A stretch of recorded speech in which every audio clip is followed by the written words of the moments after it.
창세기 12장 이전에 하나님께서는 노아를 통해서 어떤 심판을 하시죠? 홍수를 통해서 심판을 하십니다. 홍수로 세상을 심판하시고 노아와 그의 가족을 통해서 새로운 언약을 주십니다. 어떤 언약을 주셨죠? 다시는 물로 심판을 하지 않겠다. 하지만 홍수의 심판 이후에 하나님께서는 또 다른 하나의 심판을 하십니다. 그것은 온 지명 가운데 사람을 흩으시는 그러한 심판을 하십니다. 왜 심판을 하시죠? 바벨탑 사건으로 인해서. 오늘 읽은 창세기 12장 이전에 11장에 이른바 그 바벨탑 사건이 나옵니다. 많은 사람들이 높이 탑을 쌓아놓고 우리 모든 지명 가운데 우리의 이름을 내자, 이렇게 하나님의 권위에 도전하는 그러한 이른바 인류에 있어서는 안 될 그러한 일을 저지르고 만 것입니다. 이에 하나님은 모든 사람들의 언어를 혼잡게 해서 서로의 소통을 못하게 해서 일을 못하게 막으시죠.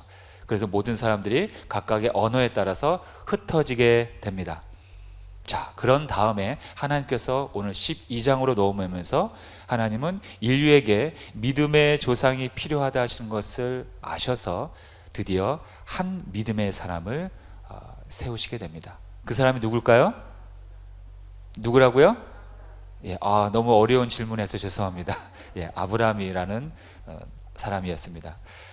이 아브라함이라는 사람이 믿음이 아주 축출해서 하나님으로부터 선택받은 건 아니었습니다. 특별하게 뛰어난 어떤 모험가 있었기 때문에 은사가 있거나 또는 어떤 특별한 믿음이 있거나 11조를 많이 했다거나 봉사를 했다거나 그래서 하나님으로부터 선택받은 것이 아니라 하나님의 일방적인 은혜라는 것입니다. 이유는 모르겠어요. 하나님이 왜 아브라함을 선택했는지는 모르겠지만 아무튼 하나님께서는 아브라함이라는 한 사람을 선택을 하셔서 그를 통해서 이스라엘 민족을 꾸미시고 그를 통해서 예수 그리스도가 태어나게 하신 거라는 거예요. 첫 번째로 노아 이후에 첫 번째로 우리에게 있어서 믿음의 첫 조상이 된 것입니다. 하나님께서는 이렇게 아브라함이라는 사람을 선택을 해서 그에게 믿음을 주시고 4차원이라는 믿음의 영적 세계로 초대합니다. 그래서 이른바 우리는 믿음의 조상이다, 이렇게 우리가 아브라함에 대해서 이야기를 합니다. 그리고 하나님께서는 12장 오늘 읽은 1절을 통해서 아브라함에게 약속을 합니다. 뭘 한다고요? 약속이요. 성경은 이 66권 전체가 다 하나님의 약속입니다. 이따가 결론에 말씀드리겠지만은 우리는 우리의 믿음의 근거는 하나님의 약속의 그 말씀 가운데 있는 것입니다. 자, 하나님께서 이 아브라함을 통해서 약속을 하는데 어떤 약속을 하냐? 구체적으로 5가지 약속을 합니다. 오늘 읽은 본문에 다 나와 있어요. 따로 성경 볼 거 없고 할 거 없습니다. 여러분들이 여러 번 들었던 말씀이에요.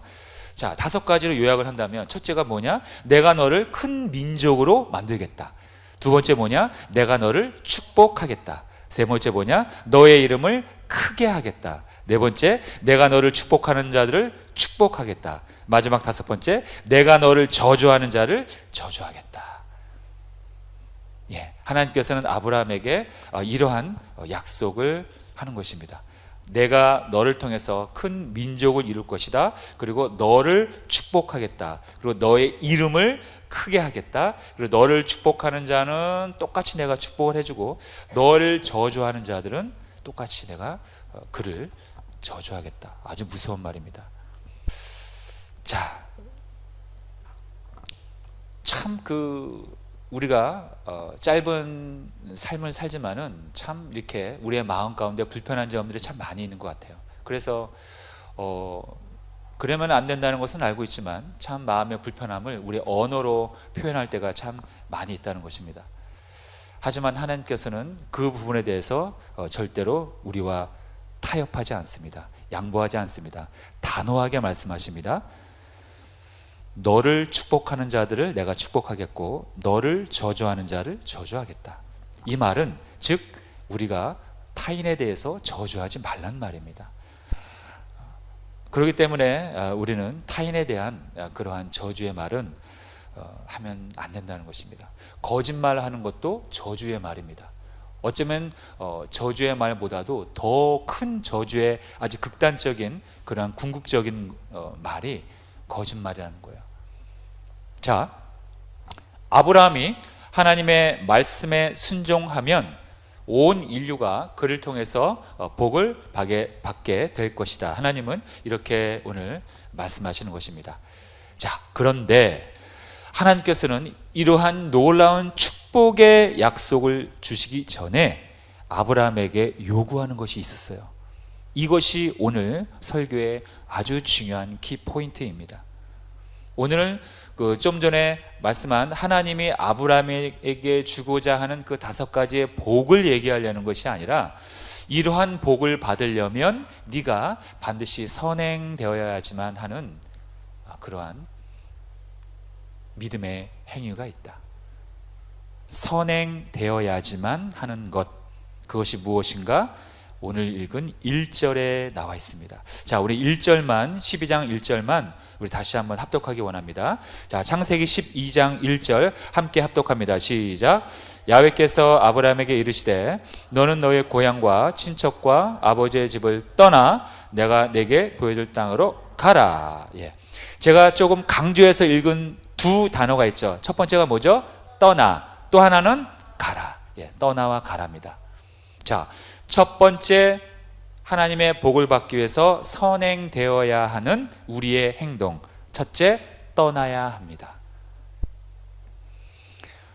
우리 어르신들이야 신앙의 깊이가 있기 때문에 안 그러시겠지만, 가끔 제가 이제 청년 사역을 분당에서도 하고, 분당에 오기 전에 여의도에 있을 때도 제가 청년 사역을 했었는데요. 청년들 중에 의외로 이런 사람들이 많아요. 애들이 많아요. 근데 그 의도는 순수한 거예요. 나쁜 의도는 아니에요. 순수한 의도지만 성경이 요구하는 믿음의 그런 행동은 아닙니다.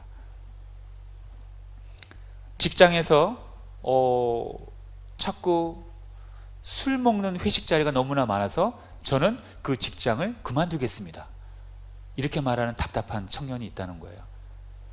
저는 우리 직장에 크리스찬들이, 그리스도인들이 없기 때문에 난 도저히 이 마귀가 득실거리는 직장에서 다닐 수 없기 때문에 저는 당당하게 사표를 쓰고 나오겠습니다, 목사님.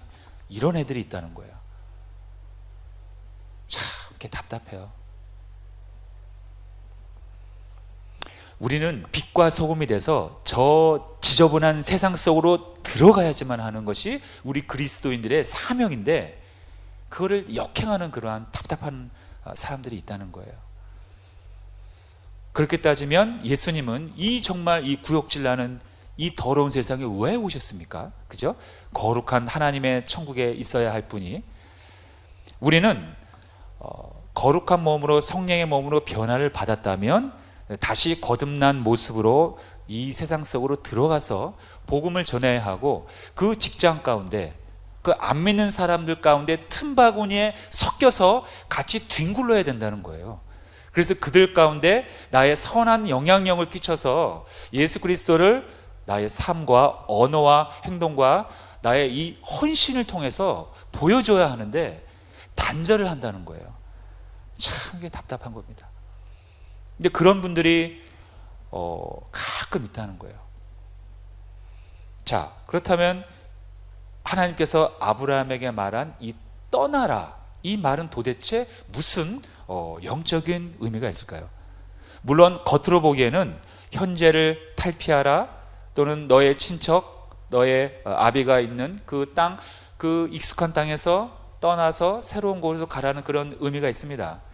죄악된 세상과 구별되게 살아라, 이러한 1차적인 의미가 있기는 합니다.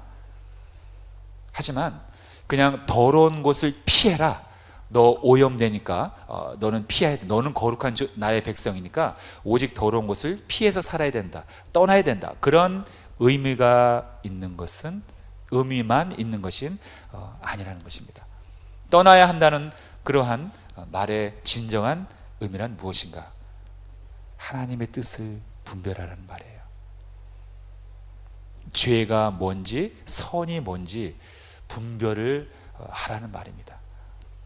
1차적인 뜻은 오염된 곳을 떠나라는 것도 1차적인 의미가 있지만 두 번째 영적인 의미가 있다면 하나님의 뜻을 온전히 분별하라, 이런 의미가 있는 것입니다. 로마서 12장 2절에 사도 바울이 이렇게 얘기했죠. 너희는 이 세대를 본받지 말고 오직 뭐를 새롭게 함으로, 여러분 예, 이거 대답 안 나왔으면 저 삐질 뻔했습니다. 예, 오직 마음을 새롭게 함으로 변화를 받아 하나님의 선하시고 기뻐하시고 온전하신 뜻이 무엇인지 땡땡 하도록 하라. 이것도 안 나왔으면 저 삐질 뻔했습니다. 예, 다시 한번요. 너무나 아주 뼈대와 같은 말이기 때문에, 너무나 중요한 말이기 때문에 제가 한 번 더 봉독합니다. 로마서 12장 2절 너희는 이 세대를 본받지 말고 오직 마음을 새롭게 함으로 변화를 받아 하나님의 선하시고 기뻐하시고 온전하신 뜻이 무엇인지 분별하도록 하라. 이 말은 많은 사람들이 분별한다는 얘기예요, 못한다는 얘기예요? 못한다는 얘기예요. 여러분, 굉장히 중요한 것입니다. 물론 저한테도 적용이 되는 말이죠. 우리 모든 그리스도인들이라면 이 3차원의 이 현실 가운데 하나님의 뜻이 이루어지게끔 역사가 일어나게 하려면 뭐가 변해야 된다고요? 마음이 변해야 된다는 겁니다. 우리의 마음은 눈에 안 보이는 영적인 그러한 존재입니다. 영적인 그러한 영역에 속한 객체입니다. 마음은 하나님이 주신 거예요. 이 물질에서 나온 것이 아닙니다. 3차원의 세계에서 나온 게 아니라는 거예요. 하나님이 주신 영적인 부분이라는 겁니다. 그렇기 때문에 이 세계를 지배하는 그 영을 변화시키기 위해서는 우리의 마음이 먼저 하나님의 뜻으로 변화되어야 된다는 거예요. 자, 하나님께서 아브라함에게 주신 복을 우리가 누리기 위해서는 먼저 선행되어야 하는 것이 있다. 그것이 무엇인가? 떠나라. 무엇을 떠나라는 것이냐? 우리의 익숙한 이 죄악에 있는 이러한 삶에서 떠나라는 것입니다. 죄악된 세상과 구별된 삶을 살아라, 이러한 뜻이 있다는 것입니다. 하지만 진정한 속뜻은 바로 하나님의 뜻을 뭐라고요? 분별하라는 것입니다. 자, 떠나라라는 말의 의미가 뭐라고요? 하나님의 뜻을 분별하라. 하나님의 뜻을 분별하려면 우리가 우리의 마음을 새롭게 변화를 받아야 된다는 것입니다. 자, 두 번째입니다. 우리가 하나님의 복을 받기 위해서는 두 번째로 선행되어져야 하는 우리의 믿음의 행동이 있습니다. 그것은 무엇이냐? 자, 따라하시기 바랍니다. 가라.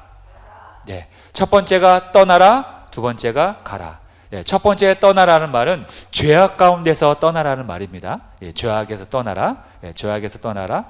하지만 죄악에서 떠나야 하지만 이것은 하나님의 뜻을 분별하라라는 영적인 의미가 있고, 두 번째는 가라. 도대체 어디로 가라는 소리냐? 예. 자, 하나님께서는 처음부터 가나안이라고 얘기를 안 하셨고 그냥 아브라함이 여행하다가 가나안 땅에 이르렀을 때 여기야! 이렇게 말씀하셨다는 거예요. 자, 그렇다면 하나님이 우리에게 가라라고 했을 때 우리가 하나님의 어떠한 속성을 우리가 깨달을 수가 있는가? 하나님은 첫째, 계획이 있으신 분이다. 계획이 있다는 것은 무슨 말이냐? 우리에게 목적이 있다는 것입니다. 자, 가라라는 말은 그 목적지가 어딘지는 모르지만 하나님이 뭔가 우리에게 계획이 있다는 말이고 우리에게 목적이 있다는 말이에요. 목적이 있다는 말은 우리의 삶에 의미가 있다는 말입니다. 자살하는 사람들의 공통점이 뭐냐? 내 삶에 의미가 없다, 목적이 없다, 희망이 없다, 이렇게 생각하기 때문에 이제부터는 내 삶에는 의미가 없기 때문에 나는 죽어도 그만, 그냥 먼지로 살아가는 존재로 되겠다고 자기 목숨을 버리는 거 아닙니까? 사람이 가장 죽고 싶을 때가 의미가 없을 때라는 거예요. 그런데 하나님께서는 가라라고 하시는 그 이유는 가, 너에게는 다 계획이 있어, 목적이 있어, 의미가 있어. 그렇기 때문에 하나님이 우리에게 가라고 말씀하시는 것입니다. 자, 여러분 요셉을 기억합니까? 요셉이 마지막에 해피엔딩이에요? 언해피엔딩이에요? 해피엔딩이죠. 행복하게 끝나죠. 요셉이 나중에 어떤 직분을 받게 되죠? 총리가 되죠. 예, 우리 지금으로 말하면 국무총리가 되는 거예요. 자, 그렇다면 요셉이 처음에 얼마나 많이 고통을 당했어요. 자기네 형들로부터 버림을 받죠. 인신매매 당하죠. 감옥에 가죠. 누명을 씌우죠. 그렇지만 나중에는 총리가 됩니다. 그런데 하나님께서 요셉이 고통당할 때 이게 다 네가 나중에 총리가 되려고 다 쓰여진 각본이란다, 이렇게 말해줬죠? 안 해줬어요? 나 해줬는 줄 알았는데. 자, 홍해바다 앞에서 이스라엘 백성들이 두려워 떨고 있어요. 뒤에는 바로의 군대가 칼을 들고 자기의 처자식을 죽이기 바로 쫓아옵니다. 그런데 하나님이 자, 걱정 말아라. 좀 있으면 요 바다, 홍해바다 위에서 마른 땅이 나올 거야. 이게 다 쓰여진 각본이란다, 이렇게 말해 주셨죠? 안 해주셨어요? 네, 해주는 줄 알았는데. 참 우리의 야속한 하나님은 말을 안 해줘. 똑같은 거예요. 아브라함에게 가나안 땅에 가면 그 땅을 통해서 네가 큰 민족을 이루고 너를 통해서 예수가 나올 거고 그 많은 온 세계 사람들이 예수 믿고 구원받을 거야. 미리 얘기 안 해줬어요. 하나님은 요셉에게도, 모세와 이스라엘 백성에게도, 홍해바다 앞에서 떨고 있는 백성들에게도, 또 아브라함에게도 그 과정은 절대로 말씀 안 하십니다. 참 야속해요. 자, 그렇다면 우린 도대체 이 문제를 어떻게 풀어가야 하는가? 이게 바로 우리의 신앙이라는 겁니다. 이게 신앙이라는 거예요. 이 문제를 어떻게 풀어가야 하는가? 이것을 우리가 한 발 한 발 한 발 내딛고 생각을 하면서 하나님을 묵상하면서 하나님은 어떠한 분이실까? 왜 말씀을 안 하실까? 이걸 우리가 생각을 하면서 하루하루 살아가야 한다는 것입니다. 자, 이제 결론으로 점점 다가가고 있습니다. 가라라고 말씀은 하셨지만 목적지는 말씀 안 하시고 그 대신 주신 말씀이, 약속이 2절 하반부에 너는 복이 될지라, 이렇게 말씀하셨다는 거예요. 그렇다면 우리는 이 말씀을 통해서 하나님이 우리에게 가긴 가라고 해야 될 텐데, 순종은 하긴 해야 될 텐데 도대체 어디로 가라는 걸까요? 그래서 생각해 본다면 우리가 가야 할 목적지는 바로 너는 복이 될지라 라는 이 약속이 우리의 종착지, 목적지라는 거예요. 우리의 목적지가 어디라고요? 너는 복이 될지라 라는 하나님의 약속. 우리는 가라라고 하면은 뭘 생각하냐? 지명을 생각해요. 그죠? 어떤 장소의 개념이 굉장히 강해요. 왜일까요? 우리는 이 3차원이라는 만져지고 보여지는 이 공간에서만 살고 있기 때문에 눈에 안 보이는 이 믿음의 세계는 잘 이해를 못하는 경향이 강해요. 그렇기 때문에 하나님께서 가라, 그러면은 어느 땅으로 가라는 소리지? 이렇게 자꾸 장소의 개념으로만 생각하려는 습성이 있다는 거예요. 그거를 지금 이 시간 깨시기 바랍니다. 장소의 개념을 자꾸 지금 이 시간만큼은 이거를 깨부시고, 깨라는 말보다는 초월하셔서 이거를 어떤 그 눈에는 안 보이지만 영적인 믿음의 세계로 생각하셔서 가라라고 하신 그 목적지는 장소가 아니라 하나님의 약속이다. 이거를 빨리 여러분들 마음판에 주입을 시키세요. 그 약속이 뭐냐? 약속도 수천 가지예요, 여기 성경에는. 근데 오늘 주신 약속이 뭐냐? 그건 너는 뭐가 될지라, bless you. 하나님 여러분들에게 축복을 주신다는 거예요. 늘 예배 때마다 제가 똑같은 말을 하지만은, 물론 과거에도 여러 선배 목사님들이 하신 똑같은 말이지만 이 세상은 오염됐다, 뭐 이렇게 많은 말들을 합니다. 맞습니다. 그렇지만 저는 그걸 조금 다르게 표현을 해서 이렇게 저는 오늘 얘기하고 싶습니다. 불법의 세상이다. 합법이 아니라 불법이라는 말입니다. 이 불법의 세상 가운데 여러분들과 저는 지금 동시대에 살고 있다는 거예요. 불법을 일으키는 사람들과 같은 공기를 마시며 지금 살고 있다는 것입니다. 그거를 꼭 명심하셔서 여러분들이 정말로 그 고단수의 거짓말에 속지 않고 여러분들의 영이 휘둘리지 않으려면 아무리 좋은 지식, 좋은 성경은 아니구나, 좋은 책, 좋은 정보를 많이 얻는 것도 약간의 도움은 있겠지만 여러분들이 그 성령을 통한 분별력이 없으면 여지없이 끌려다닌다는 것입니다. 반드시 여러분들이 성령의 충만함을 받으셔서 그 영적인 분별력을 여러분들 누가 주지 않아요. 여러분 스스로가 그거 갖는 겁니다. 제가 줄 수 없어요. 마지막 시대에는 여러분들 각 개인 혼자 예배를 드려야 할 때가 올 수도 있을 거예요. 목사가 인도하지 못하고 어쩌면입니다. 그때는 여러분들 혼자 스스로 성령의 충만함을 받고 여러분들이 그거를 해석을 해야 돼요. 그러려면 지금부터 여러분들이 성령과 동행하는 그러한 그 날카로운 훈련을 날마다 예배 가운데 해야 된다는 것입니다. 자, 아브라함에게 주신 하나님의 선행되어야 할 그러한 명령, 첫째 떠나라, 둘째 가라. 이 중요한 영적 의미를 여러분들 꼭 기억하셔서 이 불법의 세상 가운데 승리하며 살아가는 저와 여러분 되기를 주의 이름으로 축원드립니다. 기도하겠습니다.